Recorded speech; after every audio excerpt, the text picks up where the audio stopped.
Olá, meus amigos. Muito obrigado pelo apoio. Estamos de volta hoje para falar sobre mediunidade. São ideias gerais com base na experiência e não um estudo. Não temos a pretensão de que seja um estudo aprofundado. É fruto da vivência de décadas na mediunidade. Gostaria desde já sugerir a todos que se interessam pelo assunto o Livro dos Médiuns, que é uma das obras basilares da doutrina espírita. Mas o que é mediunidade? Allan Kardec fez essa pergunta aos espíritos e responderam eles: mediunidade é uma faculdade humana. A gente sabe que através da história houve muitos surtos de mediunidade, mas há, sem dúvida, 3 momentos, pelo menos, que se pode falar assim de uma maneira didática, vamos dizer. Primeiro, o Pentecostes. Segundo, fenômenos no meados do século XIX, um pouco antes e depois da metade também, pelo mundo inteiro. Foi quando Allan Kardec e o professor Hippolyte Rivail, se dedicou ao estudo das chamadas mesas girantes. E em terceiro, essa obra monumental de Chico Xavier, mais de 450 livros editados, e diga-se de passagem, todos eles, sua renda, sua receita voltada para obras assistenciais, e tudo era transferido automaticamente. Bem, quem se interessar por esses 3 assuntos, há uma farta literatura na internet, no caso do Pentecostes na Bíblia, no Livro dos Apóstolos. E Chico Xavier é contemporâneo, mais ou menos, né? Contemporâneo nosso, para alguns nem tanto, mas fala-se muito ainda dele e se falará por muito tempo. A mediunidade, meus irmãos, é um instrumento de aperfeiçoamento, ele não é um fim em si. Ele não é um propósito de vida. É um objetivo para ser alcançado, obviamente, para quem pode e quer, mas sempre tendo em vista que o objetivo maior é aprimorar-se moralmente. Jesus disse: dar de graça o que de graça receberdes.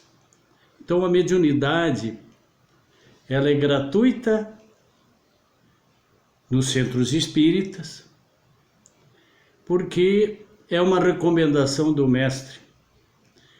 E ela, a mediunidade, está presente em qualquer ser humano, independente de etnia, de religião e de qualquer condição humana. Na mediunidade, muitas vezes as pessoas ficam fixadas no fenômeno exterior, as nuances, as palavras, e sabe-se que nós temos que nos fixar para avaliar a mediunidade nas mensagens, não nos que dizem ser mensageiros. A qualidade da mensagem vai dizer para nós se o caminho é bom ou não. Se é uma mensagem boa, endereçada aos corações que precisam dela naquele momento, ou não. O apóstolo Paulo diz, numa das suas epístolas, Coríntios, numa das duas: amados, não deis crédito a qualquer espírito, antes provai os espíritos se procedem de Deus. Por isso, a mensagem, ou seja, o que é dito e o que é escrito, é muito mais importante do que a identificação de quem diz ser, ou de quem dizem ser o autor da mensagem. Vai valer sempre a profundidade, a intenção do evangelho, se é bom, se aquilo vai tornar a pessoa mais feliz. E nas entrelinhas de uma mensagem descobrimos sempre se a mensagem ela é boa ou não. Árvores boas dão os bons frutos. Árvores que não são boas não dão bons frutos. Existem muitos tipos de mediunidade e está amplamente divulgado na literatura, principalmente no livro dos médiuns, na estrutura básica literária do Espiritismo, literária e científica do Espiritismo, e num pequeno livro de Eliseu Rigonati chamado A Mediunidade Sem Lágrimas. Então, isso está muito comentado, quem interessa estudar, e eu sugiro que o faça, deve buscar. O objetivo da mediunidade é o crescimento pessoal. Então, uma pessoa que não se torna melhor, a mediunidade pode até complicar sua vida. Como as religiões. Religião boa é aquela que nos torna pessoas melhores. Se nós não temos esse feedback, esse retorno que a vida dá, se estamos nos sentindo melhores do que já fomos, se nós temos esse retorno da vida, esse sentimento profundo de que estamos melhorando, então podemos dizer que estamos numa religião boa. Se quisermos, muitas pessoas vivem e convivem sem religião. É um direito que todo mundo tem. Somos todos médios? De certa forma, sim. A literatura separa fenômenos anímicos de mediúnicos. Não vou entrar nesse detalhe agora, nesses detalhes. Anímico seria aquele fenômeno que ocorre sem a intervenção dos espíritos. E mediúnico, até a própria palavra está a indicar, é quando há intervenção de espíritos desencarnados. Quem pode exercitar a mediunidade? Qualquer pessoa, desde que tenha saúde para tanto e tenha passado já de preferência da adolescência. Há muitos casos que há que se procurar o centro espírita, desenvolvimento mediúnico, antes da adolescência. Há casos, mas o recomendável é que seja feita já na puberdade em diante, essa procura seja realizada para que as escolhas da criatura não mudem e com isso ela se prejudique. Uma coisa a se ressaltar, importantíssima, é o papel do conhecimento no desenvolvimento mediúnico. Desenvolvimento esse que não é só ir numa escolinha, ele segue a vida toda. Somos aprendizes o tempo inteiro. Não podemos imaginar porque passamos 1, 2 anos em cursos de casas espíritas dão, e todos são muito bons, pelo menos os que eu conheço. Imaginar que depois desse tempo ganhou um diploma, é médium. A mediunidade é um compromisso que nós assumimos antes de reencarnar. Quando nós chegamos aqui, através de papai, mamãe, nós já assumimos esse compromisso antes. Então, há uma confusão muito grande de pessoas que abandonam a casa espírita e outras que não procuram, julgando que vão contrair um compromisso fora das suas perspectivas pessoais. E a sua avaliação leva a desistir de tudo quando o compromisso já está assumido. E dizem mais ou menos o seguinte: esse compromisso é muito para mim. Na verdade, nós já assumimos bem antes o compromisso, e não é a assinatura num livrinho lá na sociedade de frequência meramente burocrático, administrativo, que vai mudar nossa vida. Como ir nessa religião ou naquela, ir muito, como se a frequência da reza também, das orações, como se eu rezasse, passasse o dia rezando, tudo estaria resolvido. Jesus nos alerta: fé sem obras é morta.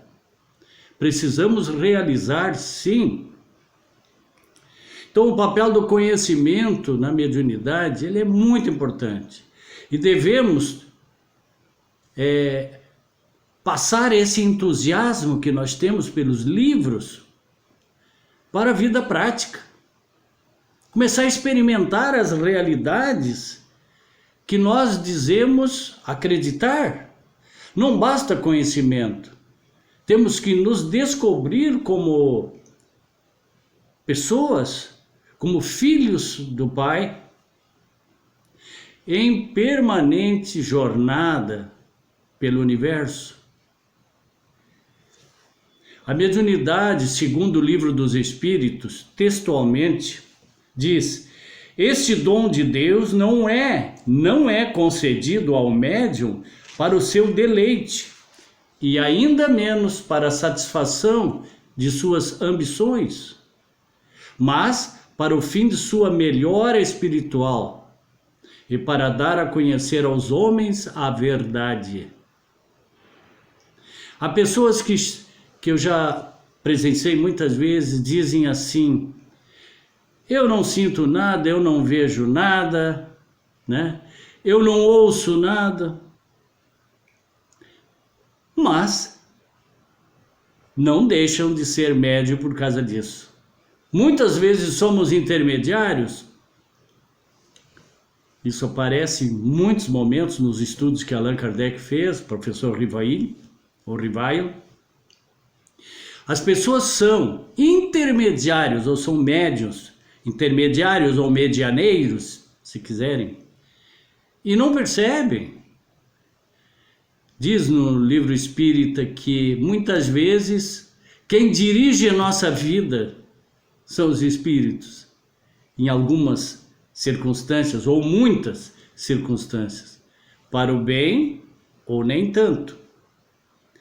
Essas pessoas que dizem nada sentir, nada a ver, nada a ouvir, têm muito que oferecer para si próprio, estudando e colocando em prática aquilo que estuda, aquilo em que acredita, aquilo que lhe faz sentido na vida e que na sua avaliação é um registro mais do que importante de que a vida nos oferece oportunidades e a mediunidade é uma delas. Os nossos compromissos, então, com a mediunidade vêm de longe. E por que se assume esse compromisso lá antes da vinda para cá, num departamento lá, departamento reencarnatório, dê o nome que quiserem? Se assume porque é a maneira de saltar no nosso conhecimento, nos nossos sentimentos, e é um instrumento que nos possibilita andar mais rápido e por caminhos, desde que dentro do Evangelho de Jesus, por caminhos mais claros, ter uma vida então mais proveitosa. Então os compromissos com a mediunidade são grandes, porque precisamos ter consciência de que se temos mediunidade, principalmente a ostensiva, que é onde a maioria das pessoas focam sua atenção, por causa do fenômeno, mas existe uma mediunidade que esse que não vê, não fala isso e aquilo, desenvolve, e muito, que é a intuitiva. Na medida em que a vida vai nos dando possibilidade de ter mais conhecimento, janelas vão se abrindo para que nós cresçamos como seres filhos de Deus. Então, quem somos nós, os médios? Os médios somos aqueles que em algum momento, espíritos comuns, que em algum momento caímos feio no passado. Às vezes, devedores mesmo da área mediúnica, através de uso de faculdades mentais para o mal. Ou passamos a vida toda com uma mediunidade muito ostensiva, nos escondendo da vida. Ou arrumando arranjos para fugir e não preencher a vida com aquilo que era o combinado. Por isso, quem tem mediunidade, principalmente ostensiva, leia muito, procure conhecimento, para não pisar no escuro. E pise, ande, vá para frente, seja feliz, aproveite as oportunidades que a vida dá. Nós estamos vivendo a era dos sentimentos. Nós estamos desconstruindo, principalmente meio ano para cá, o que nós já desconstruímos para construir uma nova realidade é muita coisa. Então nós desconstruímos arquétipos e padrões antigos, visando não esconder as emoções, mas a partir delas acessarmos novas energias. Nós não podemos imaginar que as emoções só existem para nos prejudicar e ficar varrendo para baixo do tapete emoções que nós julgamos estejam nos atrapalhando. A questão é perguntar por que ou para que eu estou sentindo isso ou aquilo. Colocarmos em prática, pois, como já disse antes, o nosso entusiasmo, que muitos de nós têm pela literatura, pelos livros, e irmos adiante, procurarmos de todas as formas nos revelar para nós próprios, o autodescobrimento, nos descobrir espíritos e não corpos com bilhões de células que em algum momento vão se transformar, vão se desintegrar, mas sim um espírito que habita esse corpo, que em algum momento irá para outra dimensão, e a vida continuará. Amai-vos e instruí-vos. Esse é o conselho que a doutrina espírita dá. Amai-vos, em primeiro lugar, e instruí-vos. O instruí-vos, já falei. O amor, já tenho falado também.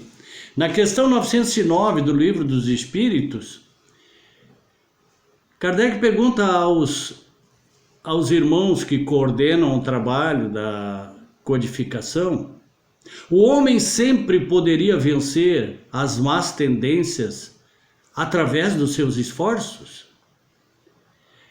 Resposta: sim, e às vezes, com pouquíssimos esforços, o que lhe falta é vontade. A vontade. Pessoas, falamos hoje sobre mediunidade, as pessoas procuram questõezinhas para fugir. Sociedade não é assim, a sociedade não é assado, lá na casa falta isso, ou tem de sobra aquilo. Arranjamos pretextos para ficar fora. Não dessa sensação de pertencimento apenas, que isso é muito bom, é muito grato, mas fora daquilo que nós precisamos realizar. Inércia e preguiça são vícios, né? A gente sabe. Chico Xavier falava, tentação, e a tentação de fugir da mediunidade sempre é muito presente. Tentação, dizia Chico Xavier, é como correr de um cachorro muito grande com desejo de ser alcançado. Queremos, mas não queremos. Queremos, mas não tanto. Orar e vigiar é o conselho do mestre. Orar não é passar o dia rezando, é conversar com o nosso Pai. É fácil conversar com o nosso Pai. Precisamos ter sinceridade. A intenção vale. Orar por nós ou por pessoas que na nossa avaliação presumimos estar precisando de energias, de vibrações positivas. Por último, gostaria só de fazer uma pequena reflexão a partir de uma pergunta que me fizeram. Quem apresenta perturbação é médium? Eu escrevi, muitas vezes, ao aparecer a mediunidade, a pessoa costuma dar sinais de sofrimento, perturbação, desequilíbrio. Firmou-se até o conceito errado. Se uma pessoa se mostra perturbada, deve ter mediunidade. Entretanto, a mediunidade não é doença, nem leva à perturbação, pois é uma faculdade natural.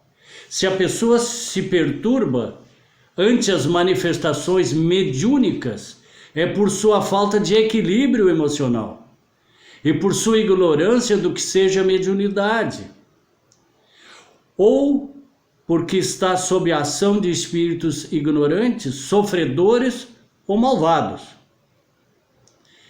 Não esqueçamos, a quem é muito dado, muito será pedido. Quem diz isso é Jesus, nosso mestre e guia. Agradeço a atenção de vocês, voltaremos em breve. Ótima mediunidade para todos. Obrigado. Namastê.